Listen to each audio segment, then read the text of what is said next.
چلے اس پر بات کرتے ہیں۔ ذرا تصور کریں کہ یہ دنیا ایک بہت بڑا بازار ہے اور اس بازار میں جو چیز سب سے زیادہ بکتی ہے وہ ہے نفرت۔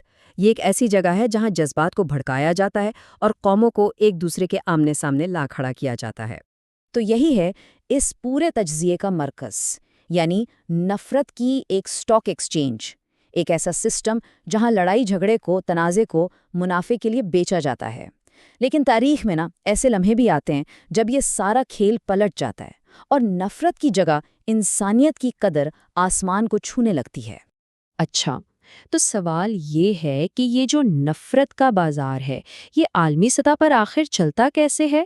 دراصل یہ ایک ایسا نظام ہے جس کی بنیاد ہی خوف اور تقسیم پر رکھی گئی ہے۔ دیکھیں، اس مارکیٹ کا اصول بڑا سیدھا سا ہے۔ یہاں منفی چیزوں کی قیمت بہت اونچی لگائی جاتی ہے، جبکہ مثبت قدریں جیسے کہ امن اور برداشت ان کو سستا اور بیکار سمجھا جاتا ہے۔ یہ ایک ایسی معیشت ہے جو ہمیں بانٹنے پر ہی پھلتی پھولتی ہے۔ اور ہاں، ایک بات جو سمجھنا بہت ضروری ہے وہ یہ ہے کہ نفرت کوئی قدرتی چیز نہیں ہے جو بس خود بخود پیدا ہو جائے۔ نہیں، اسے باقاعدہ بنایا جاتا ہے، اسے پالا پوسا جاتا ہے اور پھر اسے بیچا جاتا ہے۔ تو اس کا ایک پورا بزنس ماڈل ہے۔ پہلا قدم، لوگوں کے دلوں میں خوف بٹھا دو، کیونکہ ڈر سے ہی نفرت پیدا ہوتی ہے۔ دوسرا قدم، اس نفرت کا استعمال کر کے قوموں کو ایک دوسرے سے الگ کر دو۔ تیسرا، جنگ کو ایسے پیش کرو جیسے اس کے علاوہ کوئی چارہ ہی نہ ہو۔ اور آخری اور سب سے اہم قدم، کہانی پر یعنی نیریٹو پر اپنا مکمل کنٹرول جما لو۔ تو بھائی، اس کھیل کے کھلاڑی کون ہیں؟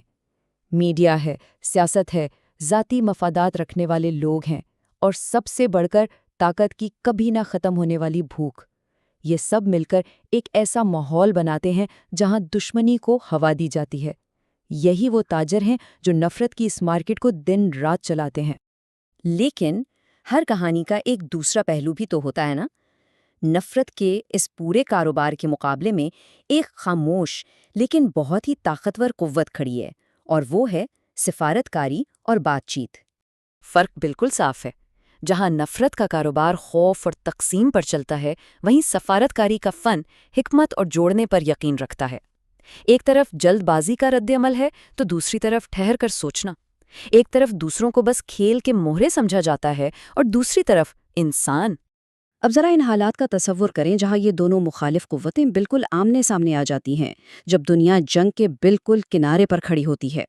کبھی کبھی بس ایک غلطی، ایک چھوٹی سی غلط فہمی، جلد بازی میں لیا گیا ایک فیصلہ یا صرف ایک چنگاری، بس اتنا ہی کافی ہوتا ہے پوری دنیا کو آگ میں جھونکنے کے لیے۔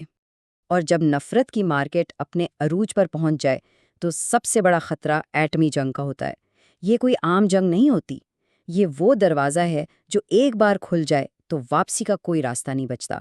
پھر یہ دو ملکوں کا نہیں بلکہ پوری انسانیت کا مسئلہ بن جاتا ہے۔ ایسے خطرناک وقت میں مختلف قومیں الگ الگ کردار ادا کرتی ہیں۔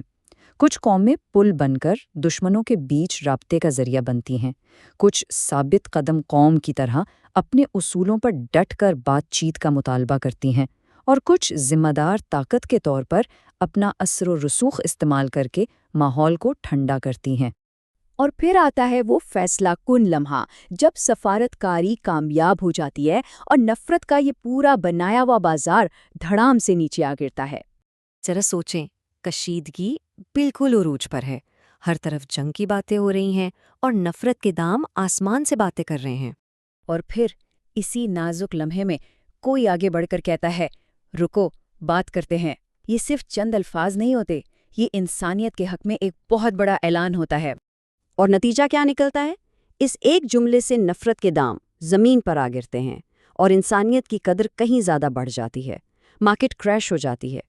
تو بات سیدھی سی ہے، جیسے ہی بات چیت شروع ہوتی ہے، نفرت کا سٹاک گرنے لگتا ہے۔ یہ ایک براہ راست اثر ہے۔ الفاظ کی طاقت تلواروں کے بیچ میں آ کر اپنا جادو دکھا ہی دیتی ہے۔ لیکن یہ سب کچھ صرف حکومتوں یا ملکوں کی سطح پر نہیں ہو رہا ہوتا۔ اس بازار میں ہم میں سے ہر ایک کا بھی ایک کردار ہے، ایک ذاتی سرمایہ کاری ہے۔ تو سوال یہ ہے کہ ہم اپنی روزمرہ زندگی میں کیا خرید رہے ہیں؟ ہم کس چیز کو بڑھاوا دے رہے ہیں، نفرت کو یا محبت کو؟ ہم سب کا اپنا ایک پورٹ فولیو ہے، اس میں شامل ہیں ہمارے الفاظ، ہمارے کام، ہمارے دوست اور ہماری آن لائن دنیا۔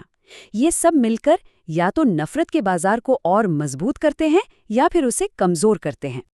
اور یہ بات واقعی بہت اہم ہے۔ اگر ہم صرف اپنے دائرے میں، اپنے گھر میں، اپنے دوستوں میں نفرت کو کم کرنے کی کوشش کریں تو اس کا مجموعی اثر پوری دنیا کے ماحول پر پڑتا ہے۔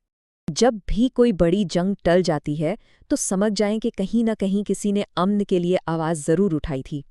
جب دنیا ایک بڑے سانحے سے بال بال بچتی ہے تو یہ اس بات کا ثبوت ہے کہ امید ابھی زندہ ہے۔ یہ صرف سیاسی کامیابی نہیں، یہ انسانیت کی جیت ہے۔ تو اس پورے تجزیے کا خلاصہ اس ایک طاقتور سوچ میں ہے۔ نفرت کے دام واقعی گر سکتے ہیں، شرط صرف اتنی ہے کہ ہم سب مل کر اسے خریدنا بند کر دیں۔